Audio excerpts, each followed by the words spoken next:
52 বছর খেজুর গাছ কাটেন যশোরের হারুন মোল্লা। হারুন মোল্লার বয়স এখন ৬৮ বছর। তিনি যশোরের বাঘারপাড়া উপজেলার দোখাখোলা গ্রামের বাসিন্দা। তিনি 52 বছর ধরে খেজুর গাছ কাটেন।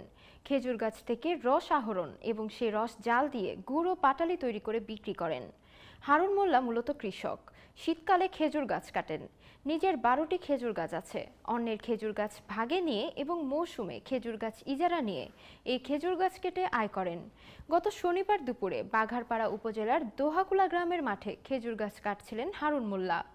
পুরো প্রক্রিয়াটি চমৎকার ও গোছানো, একই সঙ্গে দীর্ঘদিনের চর্চার ফসল। সরেজমিনে দেখা যায় হারুন মোল্লার শরীরে পেঁচানো মোটা দড়ি, কোমরের ঠিক পেছনের দিকে ঝুলছে বাঁশের তৈরি লম্বা ঝুড়ি, পাশে ঝুলছে মাটির ভার। তরতর করে বেয়ে খেজুর গাছে উঠলেন এ গাছি। খেজুর গাছের মাথায় উঠে শরীরের পেঁচানো মোটা দড়ি দিয়ে গাছের সঙ্গে শরীরটা বাঁধলেন। পা দুটি গাছের আগের কাটা খাতে শক্ত করে চেপে ধরলেন। এরপর ঝুড়ি থেকে দা বের করে দাড়িতে ভর করে কিছুটা হলে উপরিভাগের তোলা অংশে দুটি চোখ কাটলেন। তিনি বলেন, দুপুর থেকে খেজুর গাছ কাটা শুরু হয়। গাছ কাটতে কাটতে বিকাল হয়ে যায়। পরের দিন ভোরবেলায় খেজুর গাছ থেকে রস ভর্তি ভার নামিয়ে আনা হয়। 4 দিন বিরতি দিয়ে পঞ্চম দিনে আবার ওই গাছ কাটা হয়। একবার গাছ কাটলে 3 দিন রস পাওয়া যায়। প্রথম দিনের রসকে বলে জিরান কাঠ। এই রস জাল দিয়ে তৈরি করা হয় ভালো পাটালি।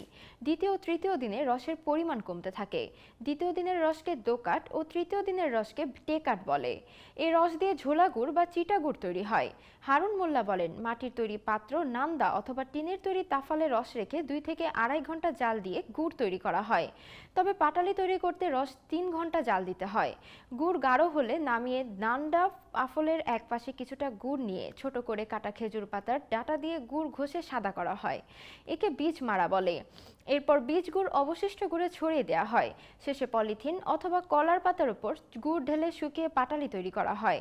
1 সপ্তাহ গাছ কাটলে যে রস পাওয়া যায় তা দিয়ে 1 মণের বেশি তরল গুড় অথবা শক্ত পাটালি তৈরি হয়। তরল গুড় প্রতি কেজি 350 টাকায় বিক্রি করেন। এখন পাটালি 400 টাকা করে কেজি বিক্রি করছেন। ক্রেতারা বাড়ি থেকে রস, গুড় ও পাটালি কিনে নিয়ে যায়। তবে তার আফসোস, ঝুঁকি নিয়ে গাছ কাটতে হয়। চুলা জ্বালিয়ে গুড় পাটালি তৈরি করে বিক্রি করতে হয়। এতে কষ্ট করার পরও ভালো দাম পাওয়া যায় না। আগের মতো গাছ নেই, গাছও কমছে।